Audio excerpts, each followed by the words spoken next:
Pues antes de que dé comienzo este día sprint que tenemos en el Gran Premio de Qatar, tenemos muchas cosas de las que comentaros, de sensaciones que ocurrieron en el día de ayer, que podemos llegar a ver hoy, simulaciones, datos y muchísimas más cosas. Por lo tanto, recuerdo que tenéis todos los datos, todos los temas que vamos a tratar en la descripción de este vídeo, por si queréis saltaros alguna parte e ir directamente a vuestro momento de elección. Habiendo dicho ya todo esto, vamos a dar comienzo con este vídeo, que tenemos muchas cosas que contaros y tenemos que hablar acerca de lo que podemos llegar a ver en el día de hoy, según lo que vimos ayer, lo que se espera en cuanto a simulaciones tanto de clasificación como ya pensadas sobre todo además para la sprint, que sí que es verdad que no es una carrera tan como la del domingo, no es obligatorio, por ejemplo, hacer una parada, pero va a ser bastante interesante ver cuál es el ritmo que tienen los equipos en tanda larga y ver de qué son capaces. Así que las simulaciones que ha hecho la propia Fórmula 1 son las siguientes, y es que estos son los ritmos de clasificación, que yo he de decir que hay una cosa que quiero matizar,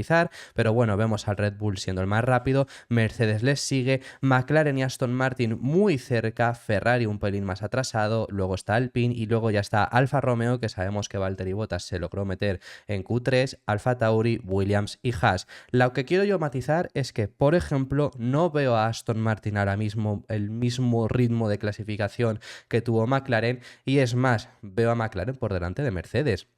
McLaren queda finalmente para el domingo sexto con Piastri y décimo con Norris exclusivamente por los límites de pista, pero Lando hizo un segundo puesto y Piastri había hecho un cuarto lugar por delante de uno de los dos de los Mercedes cada uno, Norris por delante de los dos. Es decir, yo creo que McLaren es más superior a Mercedes, entonces en ese sentido creo que es el único fallo que podría llegar a tener esta gráfica. Luego Aston Martin destacó mucho ayer, sobre todo con neumáticos medios y duros, pero sí que con los blandos ya luego pues vimos que eran un pelín más vulnerables, aunque en la Q1 y Q2 sí que lo hizo bastante bien Fernando, aunque Stroll cayó en Q1, que ahora lo comentaremos sobre ello, y Ferrari realmente se mostró con varios problemas, de los cuales os hablaremos más adelante porque tenemos las propias palabras de Carlos Sainz. En cuanto a ritmo de carrera, según los datos que pudimos ver el viernes en Libres 1, no es muy representativo porque, por ejemplo, Ferrari en los libres 1 se sintieron más cómodos, las condiciones que había de la pista eran muy diferentes y esas se conseguían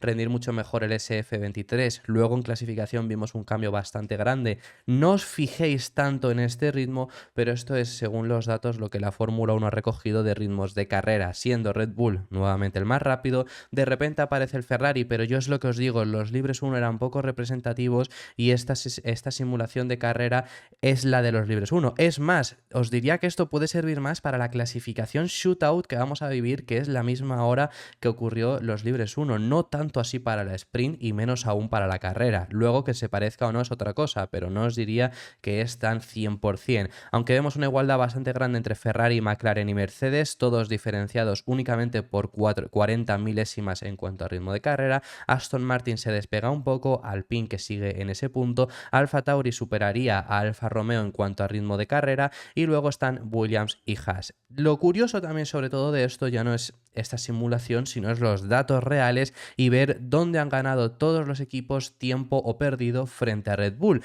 Y es bastante curioso este gráfico. Para empezar, vamos a ver la línea del 0 es la de Red Bull, es decir, si estás por debajo es que estás consiguiendo ganar tiempo frente a Red Bull, si estás por arriba lo estás perdiendo. Y vemos cómo en las curvas de baja velocidad ganan tiempo el Ferrari, vemos también al Mercedes, vemos también al Alpine, vemos al McLaren y vemos al Alfa Romeo. Y pierden el ritmo Aston Martin, Haas, Alfa Tauri y Williams. Esto en las curvas de baja velocidad. En las medias vemos que únicamente consigue seguir ganando Mercedes, que más o menos gana al mismo tiempo que ganaba en curvas bajas, Alpine y McLaren, que gana mucho más de lo que ganaba anteriormente. He de deciros aquí una cosa, hemos hablado de curvas de velocidad baja y curvas de velocidad media.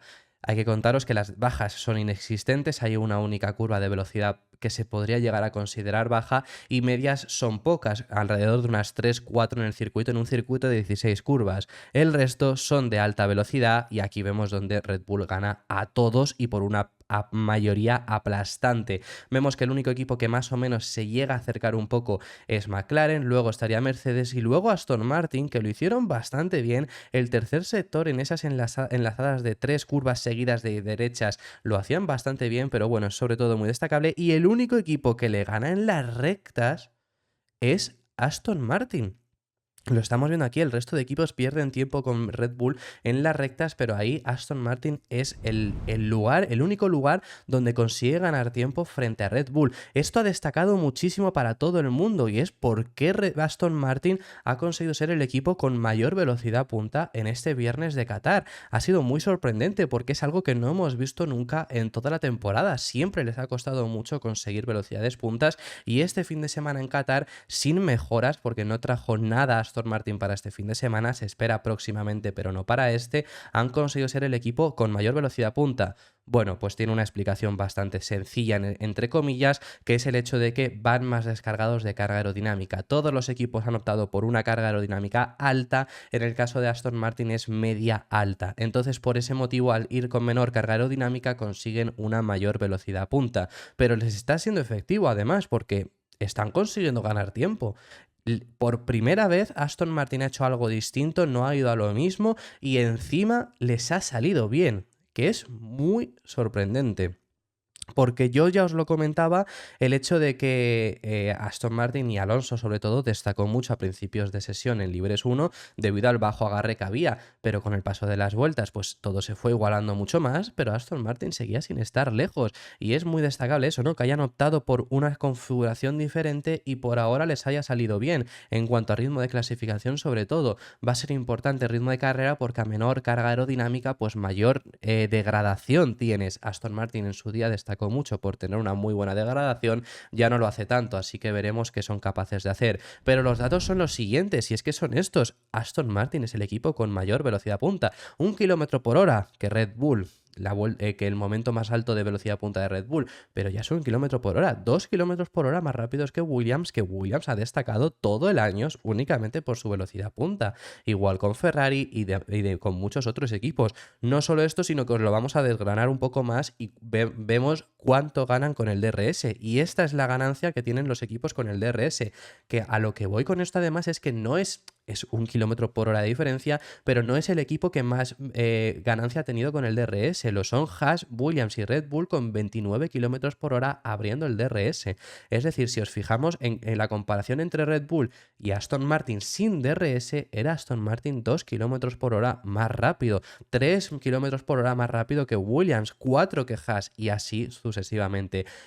Bastante destacable, sobre todo de que lo hayan conseguido, y es lo que os digo, a mí no me destaca tanto el hecho de que sean más rápidos en la recta, porque oye, has elegido una configuración distinta, lo lógico quizá es eso, pero que en el resto del circuito sigas funcionando bien, es algo que no les había salido a lo largo de todo el año, el ir a una configuración distinta, menos a principio de temporada, y a principio de temporada, por ejemplo, yo recuerdo Arabia Saudí, ¿no? Que era un circuito donde se necesitaba quizá ir algo más descargado, fueron con mucha carga aerodinámica porque sabían que así podían funcionar por lo menos ellos, y efectivamente funcionaron, pero quizá es la única carrera en la que probaron algo distinto y les salió. Luego lo han probado en otros circuitos, pero al ir a una configuración diferente a la cual te requería el circuito, no les funcionaba. Aquí sí que lo ha hecho, y esta es la diferencia que ha habido entre los equipos, entre Verstappen, Russell y Alonso en las vueltas, y vemos dónde estaban por delante ciertos pilotos, y vemos que en el comienzo de la vuelta el que está por delante es Fernando Alonso.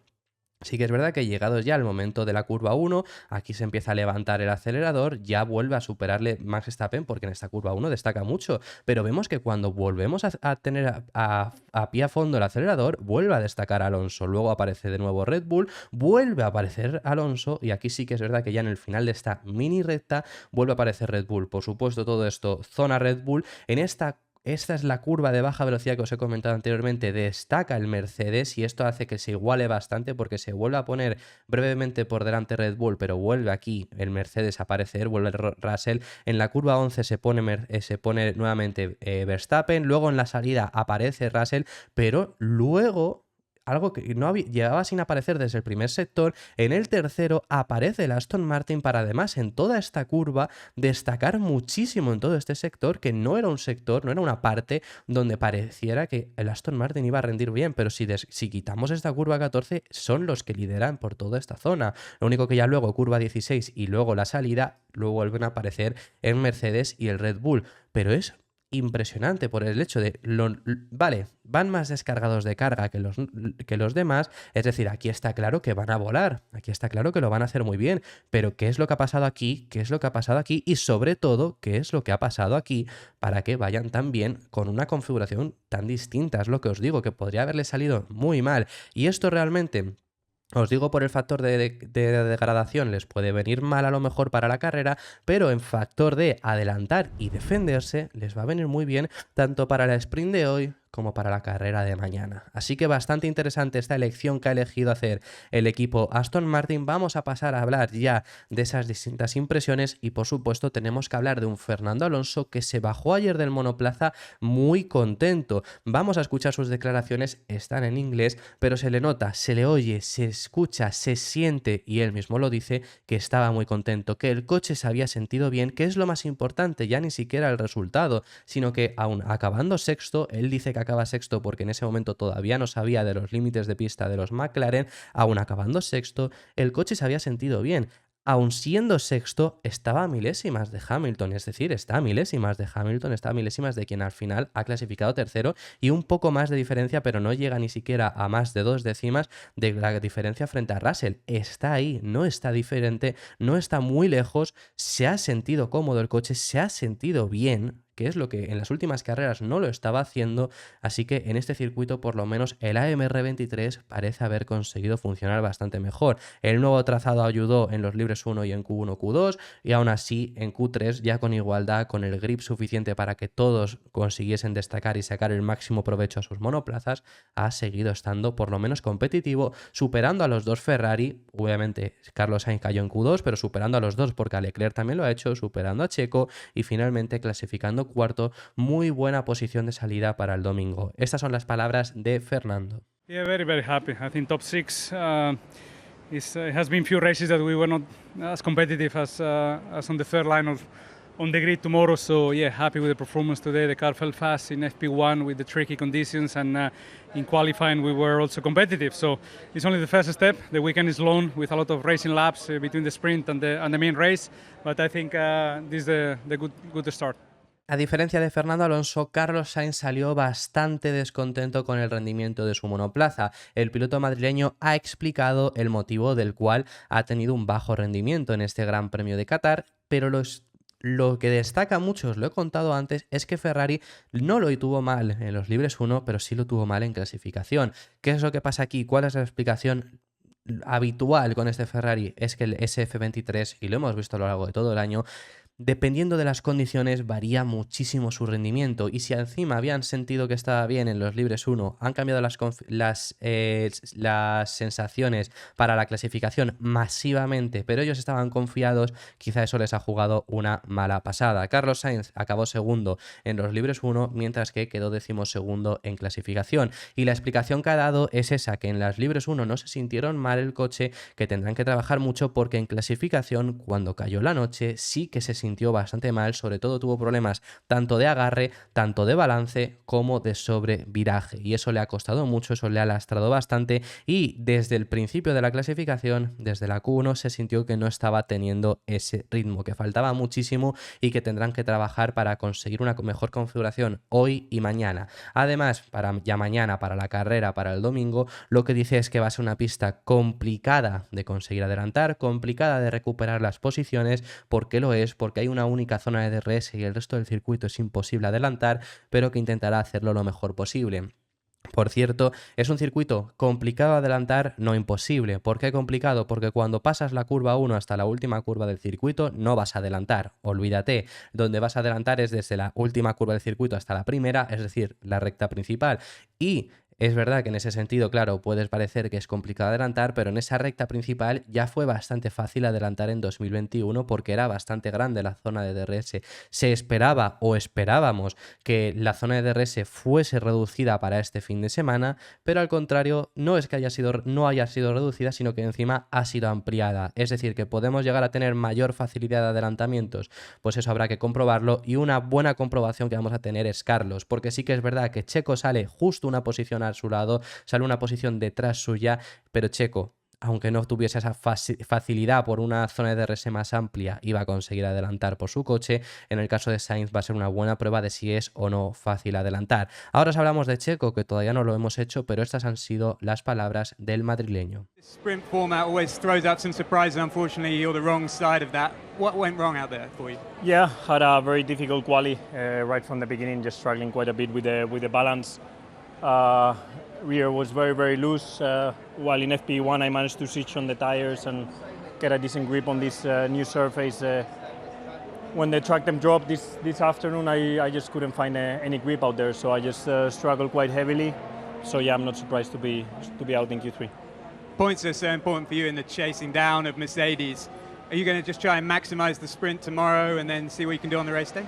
Yeah, hopefully we can turn it around for tomorrow, the sprint, and have a better Saturday, but definitely Sunday's going to be tricky, starting from so far back in a difficult track to overtake, but yeah, my main focus now is to try and see what we can do better tomorrow. Por parte de Checo ha dejado ver claramente sus quejas de los límites de pista, y yo he de deciros que tampoco estoy de acuerdo con lo que comenta, y a mí hay gente que me contestó en el resumen de la clasificación porque yo me quejé de los límites de pista, pero no me quejo de lo que dice Checo, sino me quejo de su aplicación. Para mí me parece ridículo lo que tuvimos en el día de ayer, que ya hubiera acabado la clasificación y le quitan la vuelta a Norris. No se tardó mucho, he de decirlo, por lo menos en ese sentido no estuvo mal, pero Norris ya estaba preparado para la entrevista y de repente le cambiaron porque fue justo en ese momento, pero bueno, ahí todavía no me quejo en exceso porque no había sido demasiado. El problema es que a Piastri le eliminaron también su vuelta y la de Oscar se comunicó en el momento en el que él estaba haciendo la entrevista. Piastri está en las fotos de los 3 primeros pilotos de clasificación porque no les dio tiempo a cambiarlo, no les dio tiempo a avisar a Hamilton y dejaron a Oscar. Pero no tiene sentido que mientras Piastri está haciendo una rueda de prensa por haber quedado tercero, le elimines la vuelta que le ha hecho quedar tercero. Y no está mal que se elimine. Es que lo que digo es que ha habido gente que ha interpretado que yo me quejo de que se eliminen esas vueltas. No está mal que se elimine. Está mal que se tarde tanto en aplicar y está mal que la FIA tarde tanto en tomar esas decisiones. Al menos ese es desde mi punto de vista. Checo, por su parte, sí que cree que en este tipo de circuitos no tendría que haber límites de pista. Es más, comenta que es algo que pidieron. ¿Por qué? Porque no ganaban tiempo en exceso debido a lo sucio que está por fuera de la pista. No ganas tiempo saliéndote por las escapatorias. Simplemente están ahí para que no haya un accidente mayor. Es un circuito de motos y por eso hay tantas escapatorias, pero que ese es el motivo. Lo que dice Checo es, los milímetros aquí no nos ayudaron en el día de hoy con una pista tan complicada. Perdías tiempo saliéndote fuera. Lo hablamos en la junta de pilotos que no había necesidad de vigilar los track limits porque perdías tiempo. Esa es la justificación que dice en el piloto mexicano. Sinceramente, yo deciros una cosa. Puede ser que pierdas tiempo, pero si los límites de pista están ahí, están ahí. Es decir, a mí no me parece tampoco mal y ya hemos visto que no fue el único afectado, Checo Pérez, sino que incluso también los dos McLaren estuvieron ahí. Sí que es verdad que no se gana tiempo. Yo he visto la onboard, he visto también además luego la telemetría de la vuelta eliminada del piloto mexicano y realmente no se gana tiempo, tampoco se pierde, ese es el punto, ni se pierde ni se gana, pero no se gana tiempo. Pero bueno, yo creo que estando ahí los límites de pista, estando delimitados, aunque es muy complicado desde el coche verlo, al final están para cumplirse y todos los pilotos tuvieron que hacerlo. Y por cierto, ha habido bastante revuelo también sobre el hecho de si estaba o no fuera de los límites de pista Checo, sobre todo porque esta imagen por perspectiva pues es un poco confusa. Pero vamos, he de deciros, son milímetros, lo ha dicho el propio piloto mexicano, pero sí, es por perspectiva. Si esta imagen estuviese mejor enfocada y en lugar de estar, si os fijáis en ese lateral, estuviese justo en línea recta con la línea blanca, perdonad que esta es la siguiente curva, estuviese justo en línea recta con la línea blanca, ya os digo yo que se ve claramente que está fuera. Y esta es la curva 4, aquí se salió el piloto mexicano, pero esta es la curva 5 y aquí también se llega a salir. Es la misma curva, es decir, se sale en 2 ocasiones seguidas y lo mismo, no se llega a ver del todo bien, pero yo creo que esta se ve bastante más claro, pero bueno, si a lo mejor quieres pensar un poco por perspectiva, parece que no, pero si lo vieras justo desde la línea blanca se ve claramente que sí que está fuera. Hay veces que es aún más por milímetros y es bastante ridículo, en este caso sí que yo creo, viéndose desde esa línea blanca estaría bastante claro, lo único que por esa perspectiva no se acaba viendo, así que Yo creo que no hay bastante revuelo en esto, no debería de haberlo, creo que es bastante claro ese límite de pista. Mañana Checo sobre todo intentará recuperar lo que sea posible y en el día de hoy pues intentar no cometer esa misma salida, que es muy complicado mantenerte dentro de las líneas porque no se ven desde el coche, pero bueno. Habrá que intentarlo para esta sesión de clasificación sprint y poder tener un mejor resultado en la sprint, en la shootout, es tener un mejor resultado sin tener los límites de pista para luego salir desde la sprint y tener un mejor resultado. Lo último que os tenemos que comentar y cerramos el vídeo, quiero hablaros del monumental cabreo que tuvo Lance Stroll. Está habiendo muchas críticas y hay algo en lo que quiero también decir algo, pero bueno, ¿qué es lo que le pasó a Lance Stroll en el día de ayer? Pues básicamente Lance Stroll cayó en Q1, quedó 17º, mientras que en esa sesión estaba Alonso tercero, Stroll estaba 17º, Alonso acabó metiéndose en Q3 y luego acabó clasificando sexto, que con la eliminación de los tiempos de los McLaren saldrá cuarto el domingo, mientras que Stroll sigue saliendo 17º. ¿Qué es lo que ocurrió? Que se bajó del coche y tiró el volante. No lo quitó como siempre lo hacen, sino que lo tiró de la frustración. Que he de deciros, si se llega a romper ese volante, los volantes de un Fórmula 1 cuestan entre 50.000 y 100.000 dólares. Esto va al límite de costes de los equipos. Pero eso es lo que hizo Lance Stroll al bajarse del coche. No solo fue eso, sino que al bajarse encima empujó a su jefe de mecánicos y se estaba negando a ir al pesaje que tienen que cumplir todos los pilotos al concluir la sesión. Y luego tuvo una entrevista ridícula en Sky Sports, donde primero le preguntaron acerca de su frustración y cómo se sentía después de esa eliminación, y la respuesta fue tal que incluso el entrevistador tuvo que pedir perdón por el lenguaje utilizado por el canadiense. Luego también le preguntó qué era lo que no estaba funcionando en estas últimas carreras, que le estaba costando bastante, y únicamente respondió con un no sé, y siguió preguntando que si cambiará algo para afrontar este fin de semana, y lo único que respondió es seguiré conduciendo, y se marchó. Ahora os matizo lo que yo quiero comentar, pero bueno, para que escuchéis únicamente cómo fue esa entrevista de Lance Stroll con Sky Sports, esta entrevista en Sky Sports, estas son sus palabras. Lance, we saw frustration from you on the TV screens. This obviously means so much to you. What are your emotions right now? Yeah. Okay. Sorry for the language there.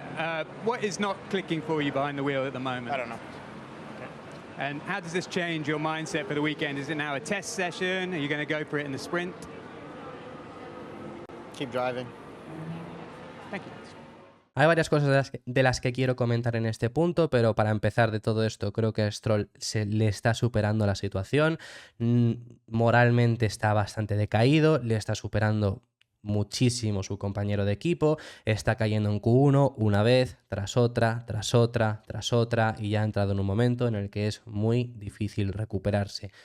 Veremos qué es lo que pasa con el canadiense, pero ya ha entrado en un bucle que tiene que intentar salir de ahí y va a estar bastante complicado, porque cuando han llegado los problemas con el coche, ha llegado más problemas aún con él, y ahora salir de ese momento es muy difícil. Luego también he de deciros que el cabreo al bajarse del coche, tirar el volante y empujar a su jefe de mecánicos puede llegar a tener sentido en ese momento de calentón, es decir, creo que se está criticando demasiado a Stroll, pero que puede llegar a tener sentido, creo que es persona y creo que lleva mucho tiempo pasándole cosas así. No es justificable, pero sí que es entendible que le pueda llegar a ocurrir eso, no es justificable y es algo en lo que hay que criticar, y ha habido mucha gente que ha dicho que si esto lo hubiera hecho X piloto o este otro, se lo hubiera criticado aún más, y efectivamente, y yo he visto ejemplos de decir, y es así, si lo hubiera hecho Verstappen se estaría pidiendo su cabeza, si lo hubiera hecho cualquier otro piloto quizá nos puede llegar a servir.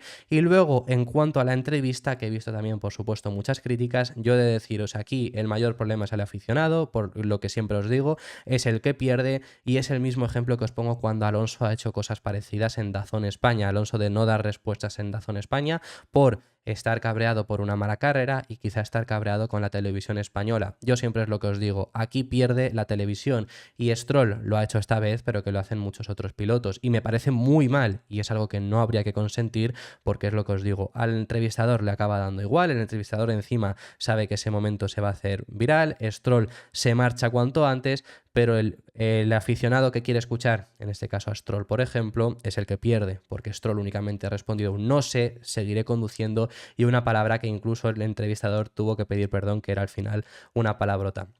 Así que eso es lo único que quería comentar sobre esto, mi opinión al respecto sobre ello. Muchísimas gracias por haber llegado hasta este punto, dejadme en los comentarios sus impresiones y déjame en los comentarios qué esperas para este día sprint. ¿Quién crees que se va a llevar la primera de las clasificaciones y quién crees que logrará la victoria en la carrera? ¿Estaremos este sábado por la tarde celebrando el Mundial de Max Verstappen? Pues déjamelo en los comentarios, que estaré encantado de recibiros. Muchísimas gracias por haber llegado hasta el final y nos vemos en el siguiente, que seguiremos hablando de Fórmula 1.